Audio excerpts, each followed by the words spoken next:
네, 안녕하십니까. 조희전 작가입니다. 오늘은 세이노의 가르침, 어제에 이어서 세이노의 가르침에 나오는 핵심 내용과 제 생각을 같이 함께 말하는 시간을 갖도록 하겠습니다. 자, 여러분도 찍어보시면 알겠지만 이게 대본 없이 찍고 이렇게 말한다는 게 참 쉽지가 않습니다. 그래서 어, 그래도 저는 주로 읽는 것을 하기 때문에 좀 더 쉽게 영상을 찍을 수 있을 것 같습니다.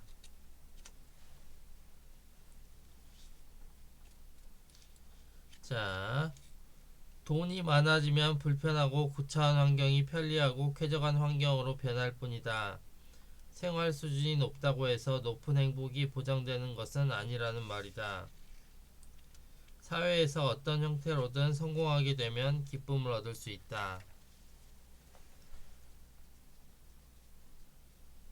그 어떠한 실패도 불행을 의미하지는 않으며 그 어떤 삶도 열등하다고 일방적으로 매도할 수는 없다.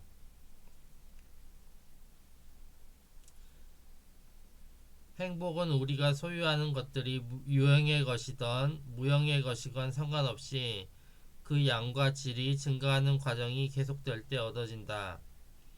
고정된 고소득보다는 소득이 증가하는 상태가 더 낫다고 결론지었다. 소득이 매년 오르고 있을 때 인간은 행복을 더 많이 느낀다는 것이다. 사람은 자신의 삶의 변화를 스스로 일으켜 그 어떤 분야에서든 자신의 가치를 계속 증대시켜 나갈 때 행복을 맛볼 수 있다. 토머스 제퍼슨은 행복의 추구는 양도할 수 없는 권리라고 했다. 그 권리를 누리려면 스스로의 변화를 먼저 주도하라. 당신 스스로 뿌듯하여질 수 있는 주체적 삶을 찾아라. 당신이 돈을 얼마나 벌든 간에 삶의 변화가 없고 뿌듯함이 없다면 결코 행복을 느낄 수 없다. 돈이 문제가 아니다. 당신이 자신의 가치를 변화시키고 증가시키는 노력을 할 때 행복은 매일같이 주어지는 법이며 덤으로 뿌듯함마저 느끼게 된다. 이 사회에서 대가를 받은 것과는 관련 없이 인간으로서의 성숙함을 지향하는 것이다. 참선을 하면서 자기를 바라본다거나 로마인 이야기를 읽으면서 인생을 배운다거나 하는 것 말이다. 네, 참 좋은 내용이 많이 나와 있습니다. 어, 계속 해보겠습니다. 변화의 양적인 면과 질적인 면에 관심을 두어라. 그렇게 하면 행복감과 뿌듯함을 매일 맛볼 수 있고 돈은 저만치 해서 뒤따라오게 된다. 시간을 헛되이 쓰지 않고 책을 읽고 지식을 습득하여 삶과 생활 속에서 실천할 때 언제나 나는 뿌듯함과 행복감에 충만하였다.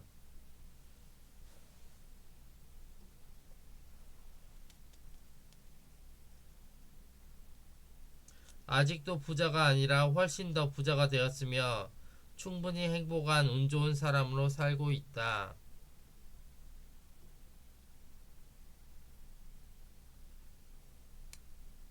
행복은 우연히 찾아오는 것이 아니며 외부 요인에 의하여 좌우되는 것도 아니고 순간순간 충분히 몰입할 때 찾아온다. 칙센트 미아이가 몰입해서 강조하는 내용이다. 전쟁터에서 전쟁의 법칙을 무시하고 휴머니즘을 찾으면 당신이 죽는다.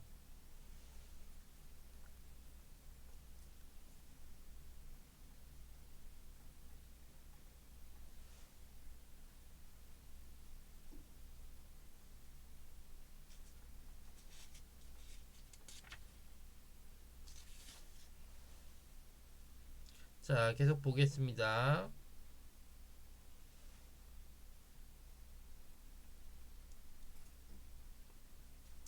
누구나 성공의 꿈을 품고 살아가는데 왜 극소수의 사람만이 성공하는가? 그 이유는 대부분의 사람들이 꿈은 야무지고 원대하게 품지만 그 꿈을 실현시키는 아주 작은 단계들을 하찮게 여기고 무시하기 때문이다. 부자가 되고 싶다는 막연한 꿈이나 야망은 버려라.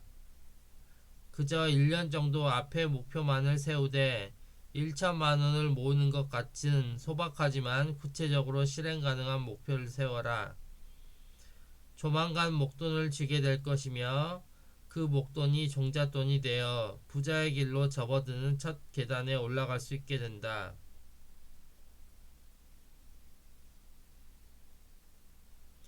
명심해라. 부자가 되는 게임의 첫 번째 승자는 누가 더 먼저 자기 몸값을 올리고 종잣돈을 손에 쥐는가에 달려있다.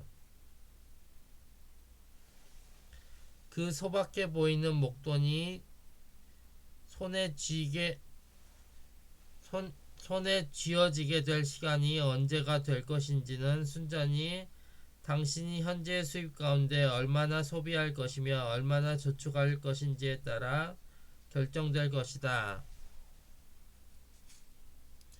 구체적인 목표가 생기면 절대 뒤를 돌아보지 마라. 그저 다음 달에 저축하여야 할 돈만 생각하여라. 뒤를 돌아보지 말라. 계속 전진만 하라. 인생이나 풋볼이나 1인치씩 앞으로 가는 것일 뿐이다. 그 1인치에 얼마나 최선을 다하느냐에 따라 거기서 승리와 패배가 갈라진다. 승리와 패배의 차이는 결국 1인치의 차이이다. 우리는 오직 1인치를 위해 달릴 뿐이다. 미래의 야망은 던져버려라. 꿈과 야망은 성공의 원동력이 아니다. 보잘것없어 보이는 1인치 전진을 위하여 오늘 외롭게 최선을 다하는 힘이 바로 성공의 원동력이다. 나는 오직 한 점만을 따기 위해 노력한다. 나 역시 그 사람처럼 하여 왔다. 당신도 그렇게 하라.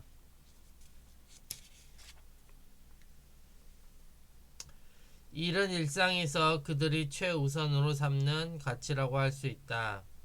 나 역시 일하는 것을 그 어떤 가치보다 우선시하며 즐겨왔다. 인간이 바라는 이상향은 기본적으로 무노동의 세계이다. 일을 효율적이고 남들보다 더 잘하게 되면 세상에서 받는 대가가 커진다. 그 받는 대가가 쌓여 부자가 되면 그 다음부터는 일에서 벗어나 살고 싶은 대로 살 수 있게 된다. 우선 리빙에 충실하면서부터 돈부터 모으라는 말이다. 자, 3천만원 갖고 뭘 하느냐고? 다른 칼럼에서 이야기하겠지만 할만한 것들이야 널려있다. 절대 위락천금은 꿈꾸지 마라. 남들이 하기 꺼려하는 일에 기회가 있음을 명심하라. 체면 따위는 던져버리고 남들 사는 모습과 자신을 비교하지 말라. 당신이 일을 하는 모습을 본 사람들이 당신을 또다시 찾도록 열심히 일하라. 그게 장사와 사업의 성공 비결임을 잊지 말아라. 전쟁 피난민처럼 살면서 절약하고 절약하라. 가족 모두의 수입을 합치고 이자를 은행보다 2~3% 더 주는 곳에 저축하라.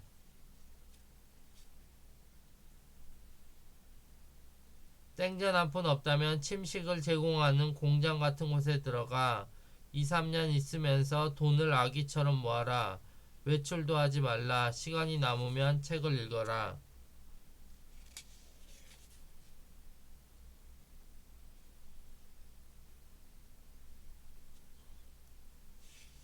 오늘부터 생각과 행동을 바꾸어 일을 어떻게 하여야 남들보다 더 잘하는가를 생각하세요.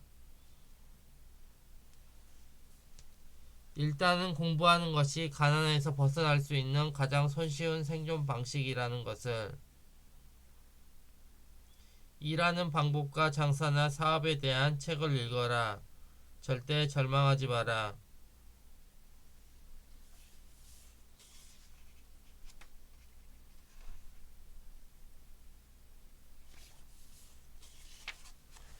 네.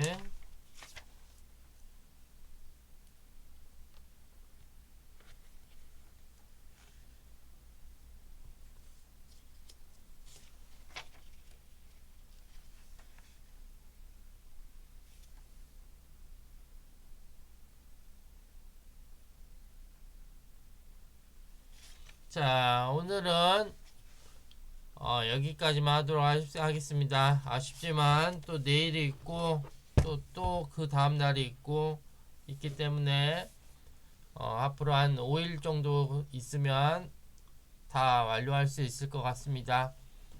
네, 즐거운 수요일이었죠. 수요일 보내시고 저는 내일 목요일에 찾아오도록 하겠습니다. 감사합니다.